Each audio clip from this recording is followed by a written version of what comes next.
લે આયન ને છોટું ક્યાં જતો ક્યારનો એકલો એકલો બેઠો હું ઓય બાપા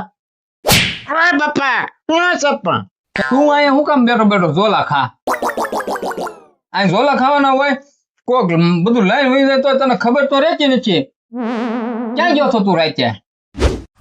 આજ જાગરણ હતો ને તે શું છે સોનકીન જાગરણ કરાવવા ગયો તો અરે ઓય બાપા છોટું શું છોટું હરી ફ્રેન્ડ સોન ક્યાં મજા છે ને આવ્યા એને કીધું તો કે જાગરણ કરાવવા આવજો એમ તો ત્યારે મને કેવું તું તું આ બેસ હું ઘડી ખોઈ જાઉં આમ તો તું મોટા પડે હું શેઠ હો છોટું શેઠ હું રહે પૈસા હું લઈશ તેમાં હું થઈ ગયું એક દી જાગરણ કરી એમાં